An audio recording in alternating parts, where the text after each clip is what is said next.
Quarterback play in the NFL has been as good as it ever has the last couple of years in the National Football League. So why not go over the top 10 best quarterback matchups for the 2025 NFL regular season? Starting it all off at number one, the top matchup. Why not it be week one? The reigning MVPs, Lamar Jackson hosting Josh Allen. This is going to be that Sunday night game.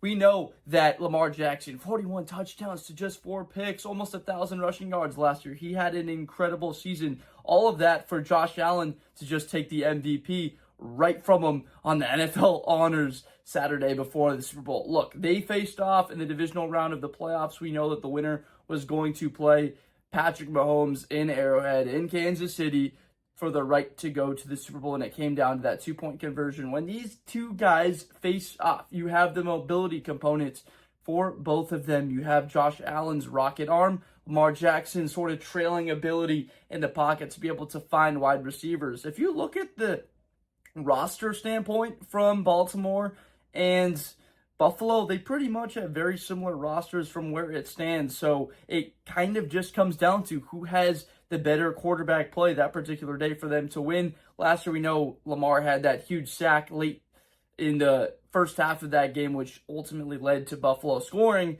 which was the difference in that game because all the momentum was Baltimore when they were coming back at the end of that. So week one, we get the best matchup, I think, of the season, all ready to kick everything off. Number two on this list, Joe Burrow at Lamar Jackson, Week 13, Thanksgiving. This is going to be that Thanksgiving night game. Joe Burrow has played incredible football when he has been healthy. They re-signed Jamar Chase. They got T. Higgins. Burrow's obviously on that long-term extension. They don't have Hendrickson on the long-term deal. He's been holding out of practicing, but it doesn't matter for what their offense is going to be. With those dynamic wide receivers, the best duo of wideouts in football, the top quarterback to wide receiver duo between Burrow and Jamar Chase to be able to continue that consistency of what they did at LSU. And now in the NFL, no one is going to be debating that Jamar Chase is a top 2 wide receiver in the National Football League. So week 13 on this Thanksgiving night, probably going to be a little bit of weather, right? It's going to be a late November game. Both of these quarterbacks are used to playing in the elements with their cold weather cities. And we know that Lamar in those types of games is very effective with his legs. So Joe Burrow, how willing is he to be able to be mobile in those types of games? Burrow and Jackson, that is as good as it gets for the National Football League. Thanksgiving night. On third with this list, Joe Burrow at Josh Allen, Week 14. You have to remember, this is a 2022 rematch of that divisional game. That was the Damar Hamlin season. These two teams were set to play in Cincinnati. Damar Hamlin got hurt, and all of that horrible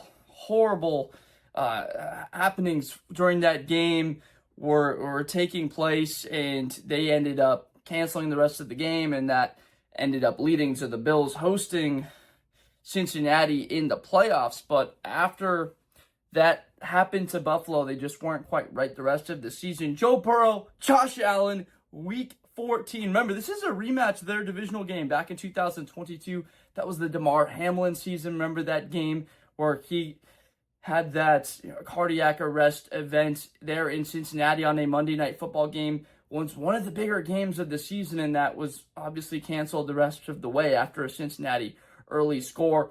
Buffalo gets destroyed in a snow game against Cincinnati, and the Bengals go on to lose to the Chiefs in the AFC Champ game. So we have these two mega titans at the quarterback position squaring off in Burrow and Josh Allen. We know how good both of them are, and with a late season matchup, right, those late November, early December type games when a lot is riding on it, we would imagine is going to be a much more competitive team for what the playoffs will be this season. Buffalo, we know what they are. They're in a weaker division for sure than what the AFC North is. The AFC East likely has a year or two before any team is going to be, frankly, that much competitive with Buffalo in that division. So this one could be probably deciding whether or not the Bills are a higher seed within the conference if Cincinnati's pushing for the division or a conference. Those conference games are so important as far as those tiebreakers, so this one's going to have a lot riding on it. Number 4 on this list, how can we not have Patrick Mahomes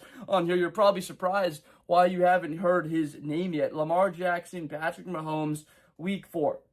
This is the type of matchup that can decide seeding for the NFL playoffs. We know how important it has been with Kansas City hosting, 6 of the last 7 AFC title games, maybe 7 out of the last 8, going back to the 2018 season. Lamar and Mahomes. So we know the different styles of what they play. This year is going to be a lot more explosive football from Kansas City. I think they have heard enough about all the checkdowns that Mahomes has thrown, the lack of deep threat in that system. Xavier Worthy in the Super Bowl, he showed it, but throughout the regular season, it was not at all there compared to that Baltimore offense, which has been top 2 in the NFL the last 2 years as far as points scored. Over 1,000 points combined the last 2 seasons. The only other team to do that has been the Detroit Lions.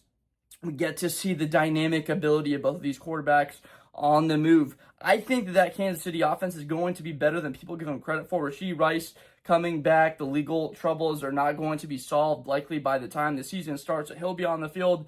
Xavier Worthy as a factor. Getting Travis Kelce more involved. We know how good the defense is, so they're going to be primed to give Mahomes opportunities all throughout the year. And then on the Lamar Jackson side of things, returning Derrick Henry, huge. They give him the extension. That offense is going to be ready to roll and playing at a high level. Number 5 on this list, Caleb Williams is not going to have the popularity contest within the NFL for a lot of people. For whatever reason, they don't like him, but playing on a Monday night game against Jaden Daniels after that classic finish, the Hail Mary finish against the Commanders last season, the Bears were 4-2, coasting to a 5-2 victory at that point. Didn't coast throughout the game against Washington. They played horribly, but had that late surge, but were coasting to that victory. And then Washington with the Hail Mary after some terrible defensive play calling from Eberflus, giving Jaden Daniels a bit of extra yards to throw the Hail Mary. So this rematch on a Monday night football game, you have the former number 1 overall pick up against the former number 2 overall pick. People are saying Jaden Daniels was the guy from that draft. He was the right decision for either of the teams picking. Like, if you would have gone first overall, then that would have been the right choice. And that Caleb went first overall was the wrong decision for Chicago to make. This is not going to decide, I think, in my opinion, who's the better guy. I think it's going to take 3, 4, 5, 6 seasons until we are able to really pace who is the better player, who has stayed healthier, who's won more playoff games, whose team has been more competitive with that quarterback at the helm. Personally thinking that it's going to be very tight between them, especially the way Jaden played. Caleb putting up pretty good numbers and leading the Bears into scenarios where they could have won a whole bunch more football games if they didn't have fiascos happen. We think about the block field goal against Green Bay, the OT game against Minnesota, the end of the Detroit game, the Seattle game on Thursday night later in the year. There were 4 very winnable games, not even mentioning the Washington game. That's 4 or 5 games that they were right there that good teams win, and they were a bad football team last year with bad coaching that they lost. So Caleb, Jaden Daniels, both of them, the theme here, all of these quarterbacks we have talked about are mobile guys. They can throw on the run. Pretty much the best in the NFL now at this point are able to do that and have terrific ability in the pocket, being able to navigate it, getting out of pressure, and then being able to extend, getting first downs with their legs. That is what they can do. Number 6 on this list, C.J. Stroud against Lamar Jackson, Week 5. The Houston Texans are in, if not the worst, the second worst division in the NFL. They have every reason to win that division because Tennessee, obviously the rookie quarterback. You have Jacksonville, the struggles. They're predicted to be better with Travis Hunter on that team. You would imagine that they are, but still, with Trevor Lawrence at the helm, they've got 1 playoff win and a whole bunch of inconsistent play and him being able to stay on the field and stay healthy. And then, of course, the Indianapolis Colts. Decent roster, again, with Anthony Richardson at quarterback. The inconsistency. C.J. Stroud has been that mark. First 2 years, he's been able to pick up playoff wins in each of them. We know what he is as a quarterback. He's going to be accurate. And then against Lamar Jackson, we get to see that rematch of 2 seasons ago. Remember when they played in the playoffs, and Houston stayed with Baltimore in that game in the divisional round where Baltimore seemed a little sluggish when they had the first round bye, and then were able to pick it up in the second half.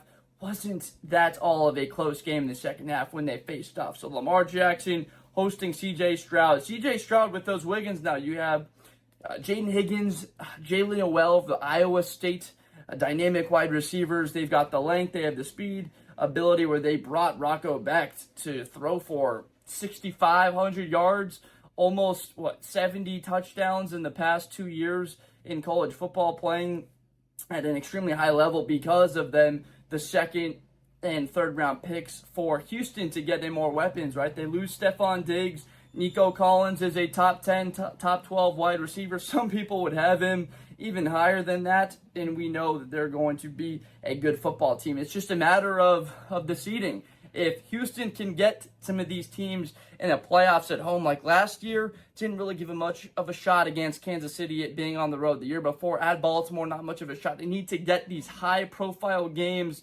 at home to advance further and get over that hump of the division round the last 2 years and make that step to get to the AFC Championship game. A tie-breaking win against Baltimore is the exact way to do it. Patrick Mahomes and Josh Allen, we know they're going to face off. You're like, number 7. We've waited this long to hear these players face off. They've played 4 of the last 5 years with Mahomes beating Allen in the playoffs each of the previous 2 seasons. The heartbreaker this past year, that ball falls incomplete to Kincaid on that 4th down from Josh.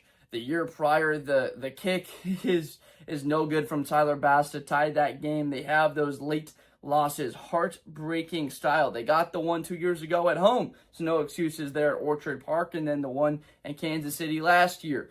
Kansas City is the type of team next year that is going to be losing more of those tight battle games. They're going to be scoring more points, but the defense isn't going to be holding up. Remember of their salary cap tightness. Mahomes making more money, Chris Jones making all that money. They're going to be leaning on the more explosive plays, right? The EPA, Xavier Worthy, and Rashee Rice we talked about earlier in the video to be a larger point in that offense to try and score more before they get into the tight red zone where they lack a bit of size on the outside with those wide receivers. So Josh Allen versus Patrick Mahomes, again, we know how this could decide. The Bills had to go to Kansas City in the AFC Championship game at both of those years that they lost. They lost back in 2020 in that blowout. Last year, both of those on the road. 3 of their 4 meetings in the playoffs. Again, the 2021, that classic, the Chiefs come back with only 11 seconds to get that field goal to send it to OT. They get the ball and score in overtime.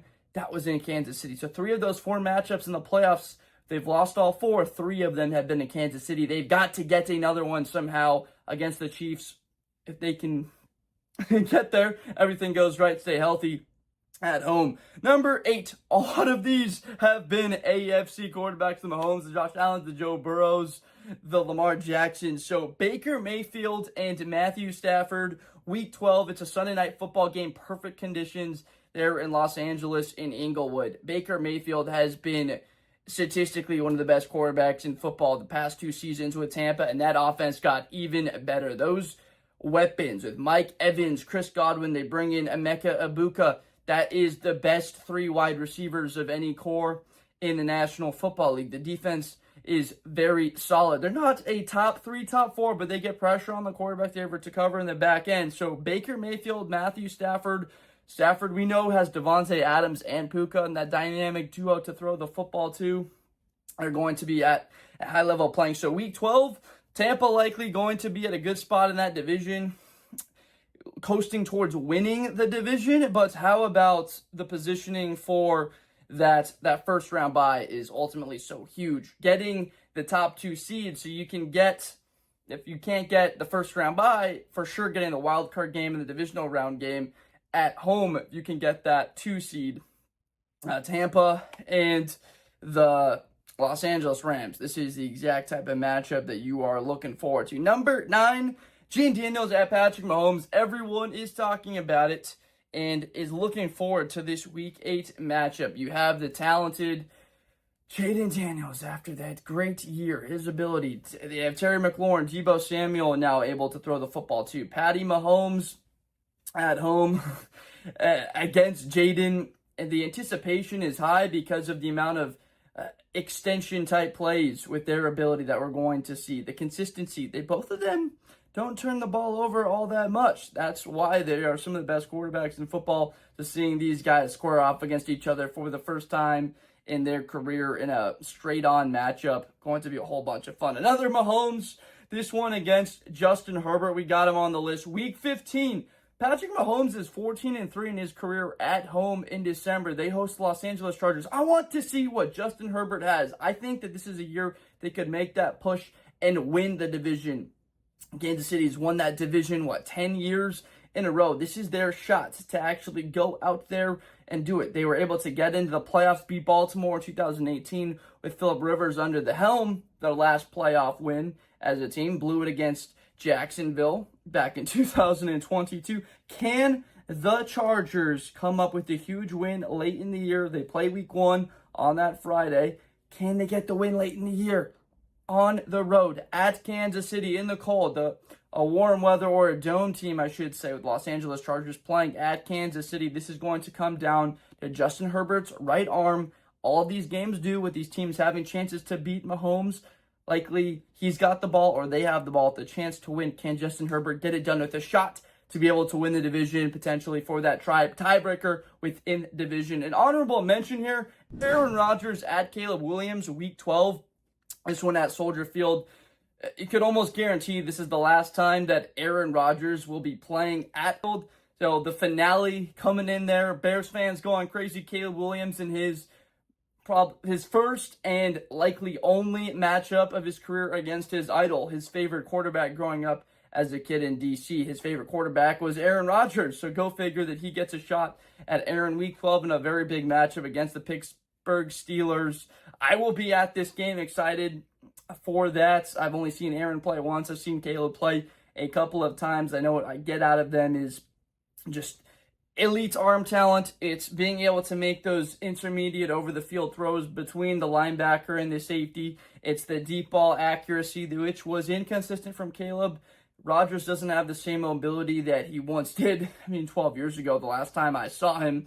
What I do know from Aaron is still he has the velocity to be able to compete and go throw with Caleb. And that's something that is on my list to be checked off to go see that game. So thank you so much for tuning into this one. This is a lot of fun to make. A lot of these quarterbacks are from the AFC conference, as you can tell. Didn't have Brock Purdy on this list. Didn't have Jalen Hurts, Jared Goff, the better quarterback play we've seen over the last couple of years. It's just tough. But the highest profile matchups, though, are coming from the AFC in terms of the best quarterbacks. When we look at the MVPs that have come from that conference. So I appreciate you for watching. Thank you so much. And I will see you next time with more football content. And make sure to subscribe. I'll see you there.